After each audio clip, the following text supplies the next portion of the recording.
いや、これね、やばいかもね。これは、やっぱいろんな人が言うだけあるね。まずこれ買うのね、めちゃくちゃおすすめだと思う。イヤホンってこんなすごいものなのってのを思い知る気がする。普段そういうものしか使ってない人。なんかね、あんまり知識もなく適当に買った3000円から5000円ぐらいのものとかだったらこっちの方がいいんじゃないかって、そのぐらいポテンシャルを持っていると、これやばいね。KT です。今回は KZ のめちゃくちゃ安いイヤホン、KZ EDX ライト。はい、こちらの開封と簡単にレビューしていこうと思います。ちょっとね、雑に撮りたい。いろいろ撮るものが溜まってしまって、全然ね、なんかきっちり撮ろうとか編集しようとかで、全然進まないので、これは特に安いってこともあるので、雑にいこうと思います。ちょっとご了承ください。はい。で、価格の方が購入の金額で考えて600いくらぐらいでした。レアな購入経路として TikTok ショップで購入してみました。あえて。で、これ自体は Amazon とかで見ると1000円ちょっとぐらいなのかな。セール時とかちょっとわかんないけど。で、アリエクだと300円とかでも売っているって話でした。あれなんかさ、これさ、ちょっと待って。単純にこうパッと見ただけで質感結構いいような気がするんだけど。めちゃくちゃいいわけじゃないんだけど。普段見かけてんのって中ってさ、なんか全体が白く見えてて、安っぽいというか見慣れてるだけかもしんないけど、そことなんかちょっとね、印象が違う。それだけでもすでになんか好印象なんだけど。ちなみに、このイヤホンに関しては、何人かの方からコメントとかもらって話をいろいろと聞いています。この価格では、まあ、考えらんないというか、音がめっちゃいいっていう話を聞きました。あとはね、KZ 系の話だと、これは筆記体とは言わないか。なんか中学生の T シャツに書かれてそうな筆記体がどうこうみたいなそういうイヤホンの話をしたことがあるの。そしたらそれ系は、まあいい、外れがないというか、安くてもみたいな話もコメントで教えてもらったことがあって、だからそういう意味でこれは筆記体かわかんないけど、そういう点でもちょっと、まあ、気になってるってところです。まあ一応ぶっちゃけって言い方おかしいな。一応言うと、まあチャンネル名にもついてる通り、まあ本音で言うので、ダメだと思ったらダメというので、そのコメントもらって期待してる部分とかっていうのはあるんだけど、別にそれを否定するとかではなく、あくまで俺個人がどう思うかってところは、そこは揺るがない、まあ事実として、まあダメだと思ったらダメというので。あと、過去に300円のイヤホンって一回レビューしたことあります。これもまあ300円イヤホンって言っていいのかな？アリエクで300円で買えるタイミングがあるらしいので。俺も実際に300円イヤホンってアリエクで見たことあって、いや、そんなさすがに安いイヤホンダメでしょって思う印象であんま手は出してないんだけど、1個だけ買ったことあって。別のメーカーだと思うんだけど。で、それは、まあ無難。悪くもない。まあ300円だったら全然いいんじゃないかなみたいな感じ。で、そことの、その記憶になっちゃうけどさ、そことどうかっていうところの比較なんかは、まあできるんじゃないかなとは思います。たださ、これもさ、やっぱさ、質感いいよね。普通にさ、完全クリアで、この中が見えてるスケルトン仕様。まあ、スケルトン仕様ってのは安っぽく見えるっていうパターンもあると思うけど、こんだけさ、全面完全クリアっての俺見たことないから、これとさ、このケーブルのセットだけで考えてます。なんかデザイン性として考えて、まあ、俺は600円で買ったけど、300円だってどう考えても思えないよね。普通に。そしてイヤピに関しては、普通にもともとついているこのサイズと、他に2サイズ、だから SML 入ってるって形にはなると思います。L じゃないとちょっと絶対ちっちゃいので L サイズに付け替えます。イヤピに関してはどうだろう。付けやすい、付けづらいとか。ちょっと付けづらそうかな。イヤピ付けるの苦手なので、っていう話を昔からレビューの時にしてたんだけどさ、ここ最近使ってたイヤホンって、あれそういえば全然すんなりつくなって記憶だったの。でもこれはつかないね。あ、ついたついた。まあ相当俺が下手くそなんだろうからあれだけど、ここのね、ノズルが太いとつけづらいなっていうのが一個感じたのと、いろいろ試していく中。あとは、イヤピが、まあこの特に芯の部分が柔らかいとつけづらい。まあ普通に考えて、まあそらそうだろうってことなのかもしれないけど。なんかいくらやってもね、数分間やってもつかなくて諦めることとかあるので。あ、ついた。まあとりあえずつくか。まあ一応念のためグラム測ってみます。片側 3.7g。まあ両方で 7. ちょっと 7.5g。はい、となります。繋いでないけど、ケーブルもこのまま乗っけています。乗せ方依存もあるかもしれないけど。はい、ケーブル乗せて 23g ってところです。はい、じゃあ実際にこれケーブルをつけていこう。やっぱあれだね。最近触れたけど、KZ はこうに綺麗に巻いてくれるんだね。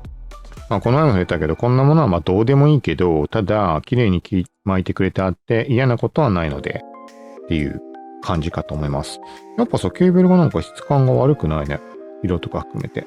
そしてマイクもついてるんだ。マイクもついてる600円。300円イヤホンとしてこう300円で買えちゃってやばいね。こだわってる人たちで、音質がこの金額では、考えられないとかってまでの話を聞いたことがあったかわかんないけど、普通にいいっていう話。そう、プレゼント用とかにもいいっていう話とかも聞いたし、何人の方からそういう感じの話を聞いたことがあるので、そう。じゃあこれつけてみます。向きよくわからんけど、どっちだっていいだろう。普通に考えてマイクついてる方が右か。大丈夫かな。はい。そして逆側もつけてみます。いや、そうだよね。そうだよ。300円でリケーブルもできるわけじゃん。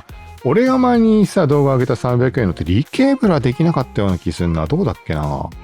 リケーブルもできるかやばいね。それ考えたら。入んない。大丈夫？入るかな。壊しちゃいそう。よし、入った。これさ、なかなかさ、やっぱさ、この見た目的にも、クリアのところに、普段ここってさ、安っぽいなって思ってんだけど、この KZ 系のやつの。ただ、なんか、チープつったらチープだけど、統一感はあるので、ある意味で逆にいい感じなのかね。どうでしょうか。はい。こんな感じで、とりあえず、ここ、耳のこの型にちょっとつけてみようと思います。これイヤピ外さなきゃダメじゃん。外さないと、無理やり詰め込むか。いや、無理だな、外そう。装着すると、はい、こんな感じになります。耳への収まりはいい感じです。なんかね、結構しっくりきてる。この耳の型って結構ちっちゃめなんだけど、女性ぐらいのサイズかな。女性ぐらいのサイズとわからんけど、大きくはない。結構小ぶりな感じなんだけど、それでもぴったり入るから結構ちっちゃめの作りなのかね。そして透明だから、どうだろうね。疎外感というか、見た目上邪魔にならないというか、なんていうかちょっと難しいけど、ここは判断はどうでしょうか。ここは好みは分かれそうだけど。でも普通になんか、あれだね。綺麗だし、透明である見えづらいっていうところが逆に存在感を引き立ててるというか、むしろ存在感を感じるような気もします。はい。はい、じゃあ実際に耳にとりあえず装着してみます。フィット感とか含めて実際の。ちなみに今はずっと KZ のなんだっけ、もう名前忘れちゃった。KZ の ZS12 なんとか。はい、視聴に関しては、もう定番的に iPhone 16 Pro でイコライザーとか何もかけてない状態で、ボリュームの制限とかも、耳の保護とか用のやつとかもかけていない状態で聞くようにしています。そして、KB イヤーだけか。のこちらの USB DAC。これをもう統一的に使って、各種有線イヤホンを接続して音の判別をしているので、同じものを買ってもらえたら、これもそんな1000円ぐらいだし、iPhone はね、これを買ってくださいとは言えないけど、同じ環境の人には確実に同じ音で聞こえるでしょうって意味合いで統一的にやっています。はい、まず最初は今これ映ってるのは、ちょっと最近更新できてないんだけど、この YouTube チャンネルに対応している音声配信、ポッドキャストになります。電脳ラウンジってやつ。これをもう編集とかをさ、自分の声を動画編集なり音声編集ってもうひたすら繰り返してるわけで、このチャンネルもそうなんだけど、なので自分の番組のを聞くのが一番把握しやすいので、後で音楽も聞きます。ちょっと再生してみます。ちょっとね、今ね、特に、なんていうの、細かいこと抜きとして、この感じで聞こえるんだっていうのは思いました。これ何かっていうと、今ね、流してたやつって、YouTube にも上げてあるんだけど、その Amazon の、このサムネのまま Amazon のセールについて、雑談交じりでこれおすすめですよみたいな話をした回になります。で、これって動画形式で撮影したものなので、動画撮影用のソフトをかませることによって、ちょっとなんかEQ かけたりしてあって、ちょっとね、音質が下がってんの。要はノイズカットとかそういうものとかも、その時点で一発撮り用に使っているので、今見てもらっている動画に関しては、ちょっと今聞こえ方がどうかはわかんないけど、動画編集時点でうまいことやっていくので、この一発撮りとはわけが違うんだね。一発撮りの場合は、もう最初から最適化できるようにってとこでノイザーも入んないようにとかやってることによって、結構ね、ちょっと音質が劣化してんの。なんだかな、ザラザラになってたりとか、なんかね、ちょっとキンキンする感じとか、それがね、綺麗に聞き取れている。要は荒探しができている。このイヤホンで。ということは、聞こえない音が聞こえるとか、イヤホンによっては、気持ちよく聞かせるために聞こえなくしちゃってる音っていうのがたくさんあるわけよ。その雑音とかノイズに当たるところが。聞こえない方が気持ちいいじゃん。それは、こういう確認用とかには使いづらい。あとは FPS ゲームとかでも使いづらいっていう話をしょっちゅうしてるんだけど、その荒探しに当たる部分がめっちゃ聞こえている。早速。ちょっともう一個。ちょっと別のも。ちょっとこれは期待かもね。曲の方に関しては、このガジェット骨レビュー、このチャンネルのトップから下の方にこうに動かしてもらうと、再生リストをこうにまとめてあるんだけど、ここに、イヤホン音質チェック用90年代から2025年までとして、まあ単純に好きな曲入れてるだけで、特にどこ、チェック用に適している曲とかってことはないんだけど、入れてあって、ここの曲を聴きながら、ああだこうだ言っていきます。なので、ここ、同じように聴いてもらうと、どんな曲聴いてそういう感想になったのかっていうのは伝わると思うので、はい、ここから順番にちょっと聴いていこうと思います。はい、まずは、ミャオ、バーニーアップ。ちょっと待って。これはさ、俺イヤホンのレビュー久しぶりだからかな、もしかして。そういうことかな。なんかめっちゃよく聞こえるけど大丈夫これ。ちょっともうちょっと聞いてみます。いや、ちょっとね、もしかしたらこれ本当に、なんていうかな。本当にそうかも。本当にそうかもしんない。比べない、でもな。まあそうかもしんないけど、とりあえず、ファーストインプレッションとして思ったのは、これすごいなっていうのは思いました。ちょっともうちょっと聞いてみます。いや、これね、やばいかもね。これはやっぱりいろんな人が言うだけあるね。今一言でこの時点で言うんだったら、ここまで聞いてくれてる人がさ、どういう人かはわかんないけども、安いから見に来たって人もいると思うから、まあちょうどいいかな。これ買った方がいいと思う。まずこれ買うのね、めちゃくちゃおすすめだと思う。なんていうの、イヤホンのことがわかんないとか、なんかイヤホン変えようかなと思ってて、たどり着いて安くてめちゃくちゃすごいとか、そういうこと多分サムネイル入れてると思うけど、いや、これだね。そこら辺でさ、例えば100均で買うとかドンキで500円で売ってるみたいな、そういうのは俺もう随分長い間使ってないからわかんないよ。わかんないけど、それを買うんだったら絶対にこれです。多分ね、なんか、イヤホンってこんなすごいものなのってのを思い知る気がする。普段そういうものしか使ってない人。おそらく。あとは俺の感覚で言うとだよ。俺が上げている動画とか過去のものちょっと見てもらった上で判断をしてほしいんだけど、もちろん好みとかいろんなことあると思うけど、なんかね、あんまり知識もなく適当に買った3000円から5000円ぐらいのものとかだったらこっちの方がいいんじゃないかって結構自信を持って言います。もちろん好みがあるから、どういう風に聞こえてるかっていうのはこの後話すけど、そのぐらいポテンシャルを持っていると、これやばいね。ちょっと待って。まあ今あくまで1曲だから他の曲も聴きます。今最初に受けた印象だと、まあね、この表現は確実に間違ってるはずなんだけど、絶対に間違ってるはずなんだけど、他ドライバー系のイヤホンを聞いた時の印象です。俺がよく表現している弾力を感じるとか注意的に、なんか弾むような弾力とか、あとは、なんだろうな、まあ、全体的にシャープな感じで聞こえてる。まあ、他ドライバっていうところが表すイコール今のが俺が言っている聞こえ方っていうのとは全然そこは直結はしないと思うんだけど、個人的な感覚です。他ドライバと言われて聞いたことのある KZ 系のものとか、あとは TRN の、VX プロプラスとか、そういう系統で感じた類の音に今聞こえました。まあもちろん時間空いてるし厳密に比べてないかわかんないんだけど、あくまで印象の話となります。続いて、別の曲じゃあ、ゴールデン K-POP デーモンハンターズ。本当にね、好みあるだろうけど、そのね、弾力のあるようなのと歯切れがいいめっちゃ感じ。キレがいいっていうのかな。まあ、攻撃がめちゃくちゃ尖るようなそういう繊細さとかそういうのは感じないかもしんないけど、いや、どうだろうな。何も悪いことはないんだけど、特に中域あたりなのかな。が、結構ね、迫力あって、こうね、ガツガツくるような感じの印象をすごい受けます。そして、俺の普段言っている、いい聞こえ方には聞こえないかもしれないけど、なんかね、荒い粒子というか、こう、耳で聞くときに、音の質感がダイレクトに伝わってくるようなザラザラ感、粒子で感じるようなザラザラ感を中域あたりを特に中心として感じる。すごいね。すごい、ちょっとすごいかもな。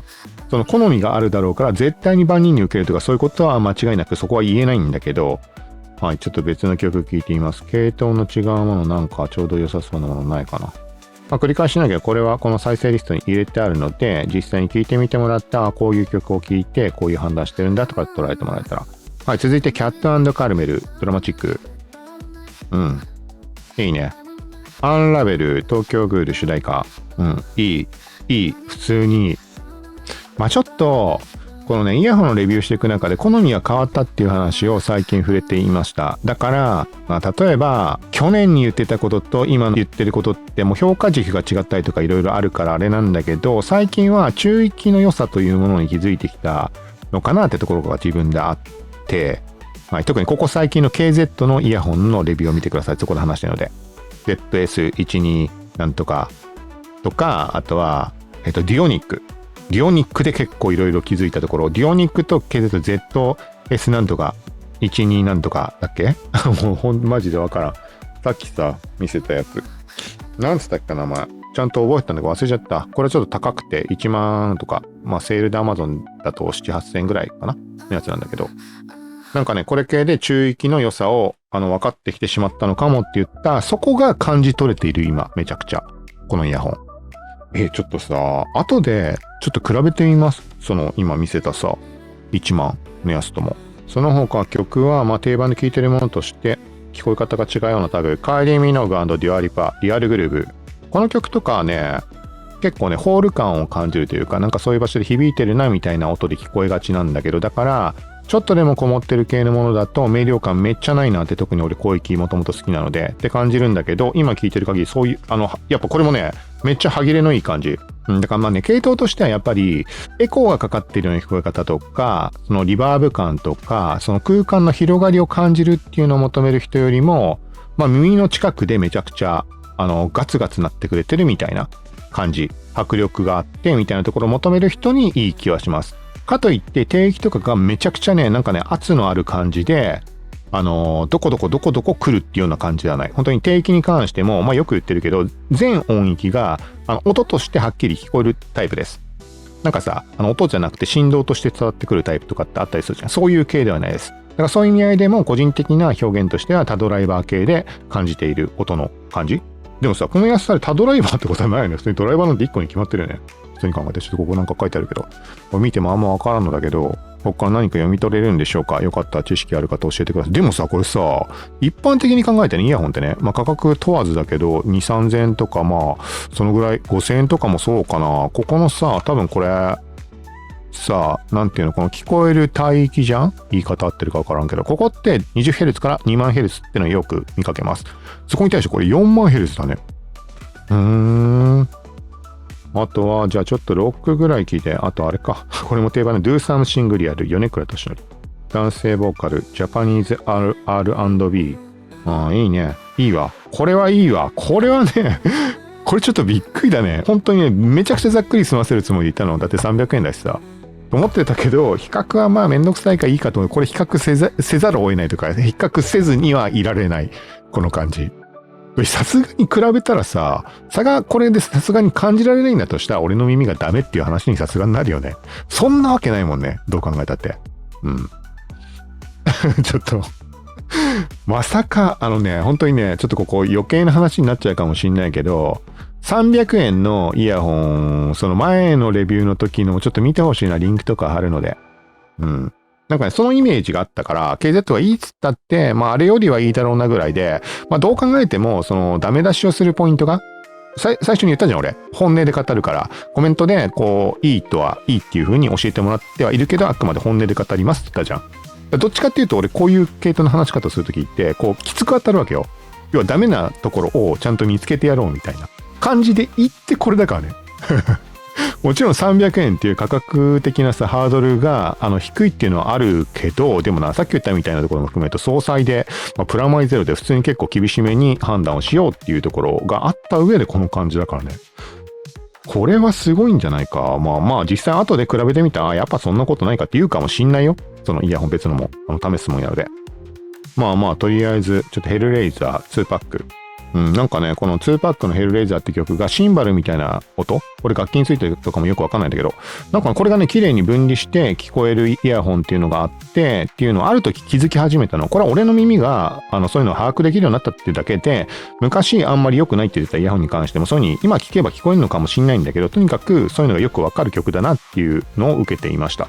これね、めっちゃわかる。このイヤホンでもわかる。そのシンバルっぽいのが、明らかに分離して聞こえているのと、露骨にね、これはいいのか悪いのかわかんないけど、例えば左で鳴ってる時に右の音がほとんど聞こえないみたいな。聞こえないって言っちゃうとちょっと語弊があるかもしれないけど、なんかね、左右の分離感プラス、なんだろうな、その音だけが際立って聞こえるというか、なんだろうね。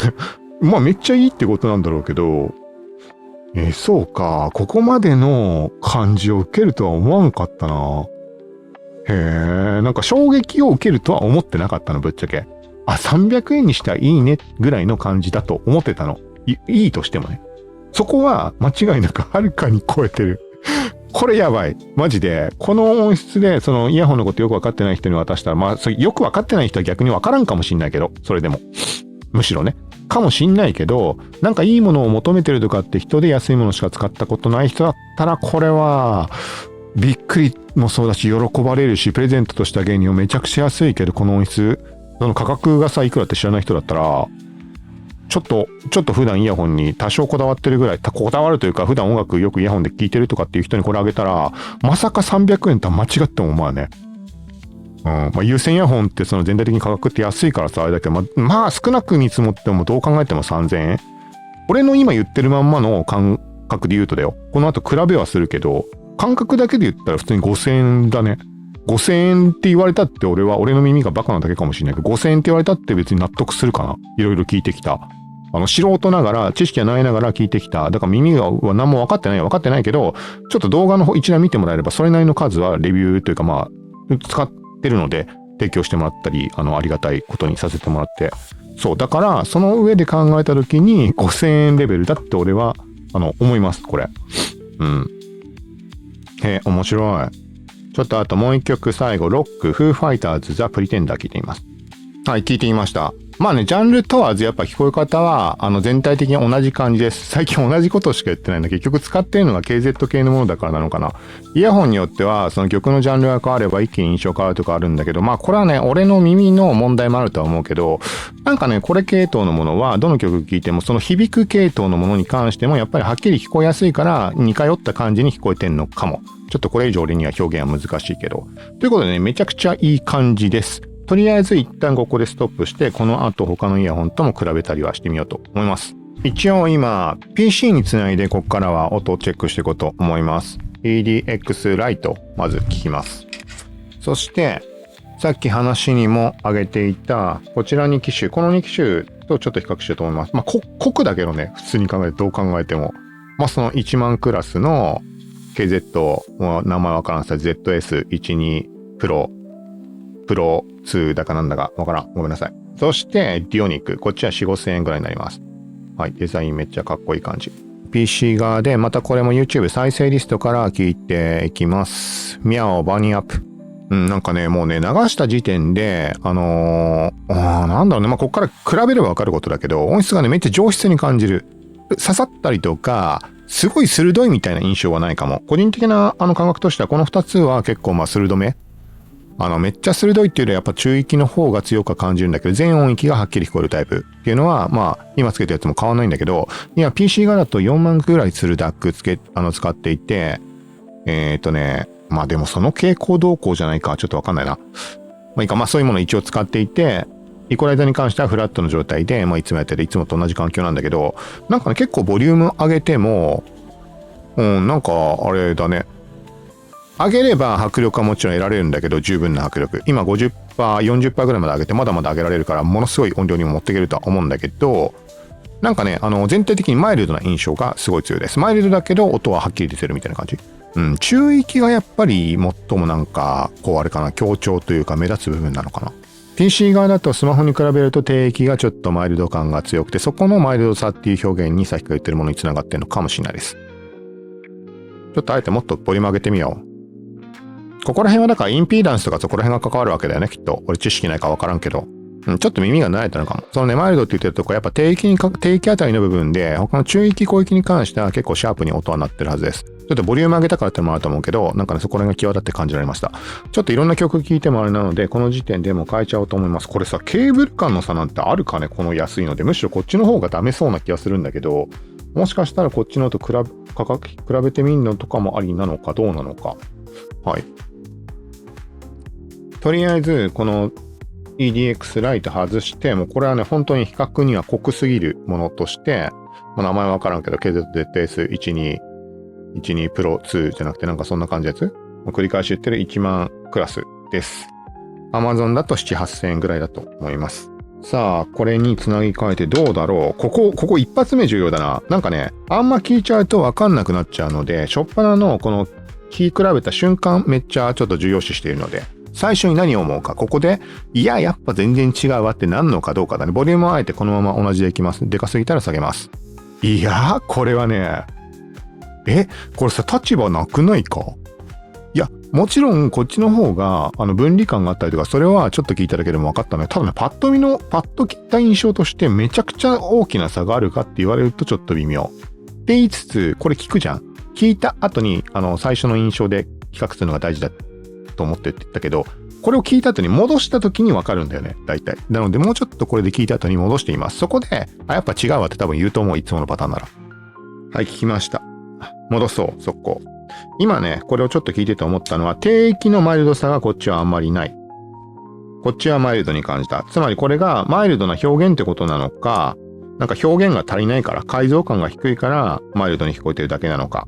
そこに関しては俺には判断つかんけど、あれイヤピョしちゃった。まあ、確実に違うけど、なんかね、これだったら、俺別にこっちだっていいんじゃないかなって思っちゃうけど。いや、もちろん違うよ。違うんだけど、いやー、これでいいんじゃん、別に。途中で言ってたみたいなさ、なんかそれこそプレゼントとかそういうレベル、ちょっと違うイヤホン、ちょっといいものが欲しいみたいな人に対してこれをあげたら、まあ中華イヤホンの良さ、そして有線イヤホンの良さっていうのがめっちゃ高いものを使ってる人は別としてさ、いや、これでいいような気もするけどな。まあさっき途中で言ってたまんまで、これと比較して何が違うかっていうと、低域の部分です。低域までこっちは音としてはっきり聞こえます。でも対してこっちは低域の部分はマイルドに聞こえる。マイルドというかね、振動として圧としてどんどこ来るっていうようなこともなく、まあ結局のところ音が表現できてないから、なんかぼやけた結果こう聞こえてんのかな。ちょっと難しいけど。なんかね、こうさ、体にまで来るような音の圧がさ、どんどこ来るやつってあるじゃん。なんか耳の密閉感から伝わってくるような感じの。で、それってイコール全体がぼやけて感じる要素もあると思うんだけど、なんかそうではなくね、なんかちっちゃいコンパクトな、こう丸みたいなものが、丸みたいなものって難しいな。なんか今言ったみたいな耳全体にどんどこ来るような感じの聞こえ方ではない。ちょっと安っぽく感じるような低域というか、歯切れが良くないというか、マイルドに聞こえちゃっている。まあそれも低域さって音の種類にもよるか。音の種類にもよると思うけど、今たまたま聞いてた部分だとそういう印象を受けたんだけど、まああとは、まあ明確に違うのはやっぱり分離感っていうところでは、各音がさ別の音から聞こえてるとか、そういう感覚で言うとやっぱこっちが断然いいのかもしれないけど、ただね、そんなにイヤホンに慣れてない人に多分ね、差はそこまで感じられないと思います。それ、あれね、だからダメとかそういうことではなく、慣れてってさ、ちょっとでもイヤホンの耳の使い方っていうのを覚えていかないと、その良さって多分伝わんないと思うので、漠然としたさ、イメージでの良さっていうのはもちろんあるとは思うよ。ただね、例えばじゃあさ、全く違う文脈の話ですると、こういうさ、文字のさ、この文字と文字の間のスペース、左右の。でさ、ここをさ、気にしてる人はどれだけいるかって話で、デザインとかする人からすると、ここめっちゃ重要な要素なわけよ。あとは例えば判断をする側のさ、そのデザインを、お願いして、要はこれで OK かどうかって発注があって見るじゃん。そういうとこの目線で見てる人たちもこういうところを、なんかあえて見るとかってあると思うの。なんだ、こんなとこもこの金額払ってるのにこんなとこもちゃんとやってくれてないのかとか、そういう見方をするっていう意味ね。良さが分かってるか分かってないかは別として。まあ、ここが、ちゃんとね、文字間が、例えば、この L と I の隙間に対して K と Z の隙間っていうのが、文字の種類によって隙間って変わって見えるわけよ。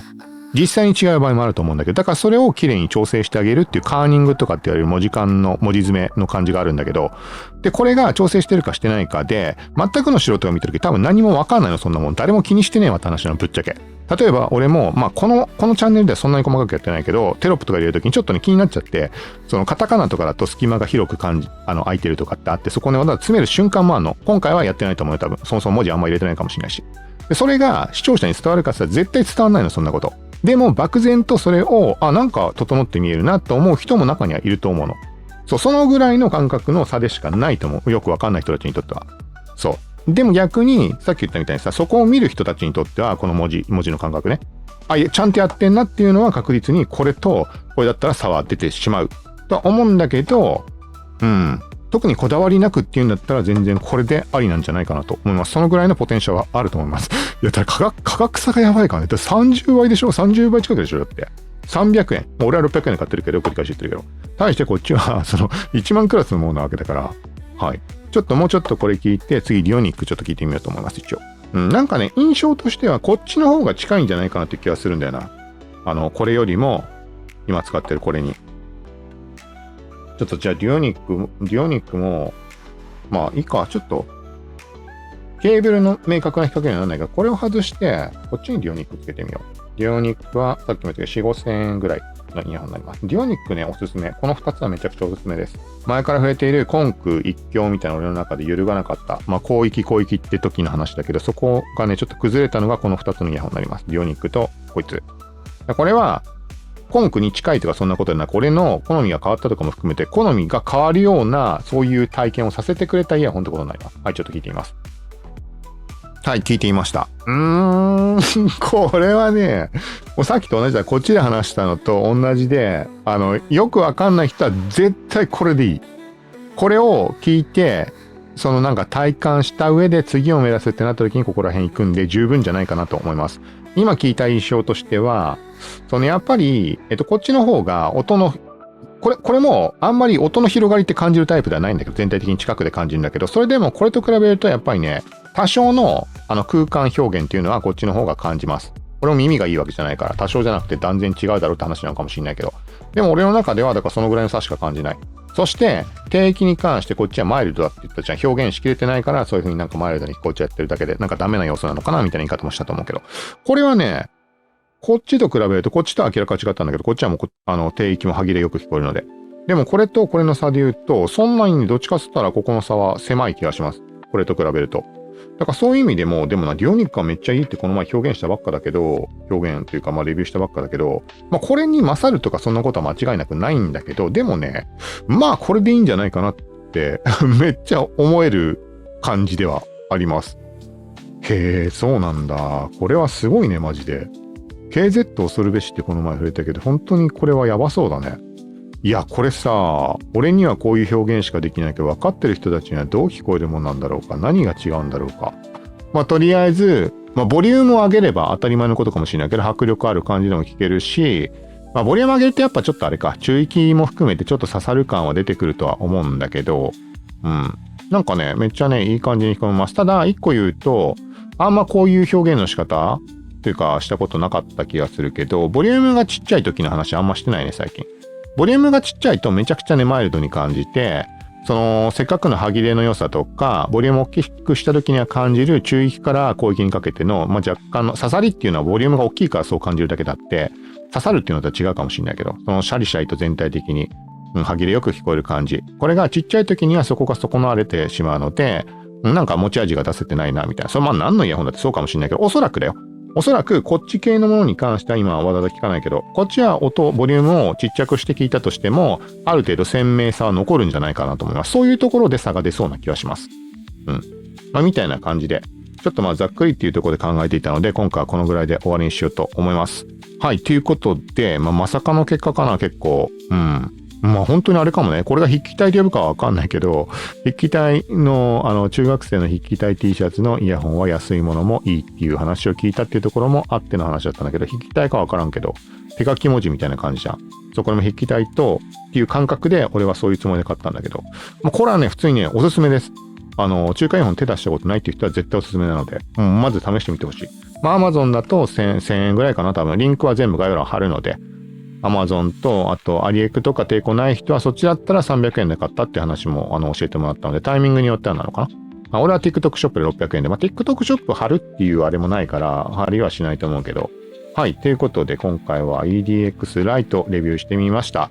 はい。こんな感じで、めちゃくちゃ安いものから高いものってのレビューはないけど、このぐらいの価格から1万円ぐらいまでのものかな。ご提供いただくものとかも含めて、そういうものがイヤホンに関しては多いです。ワイヤレスとかオープンイヤーとかも扱ってます。その他のガジェットなんかも、レビューとかしているので、よかったらチャンネルトップの方から他のものに関してもチェックしてみてください。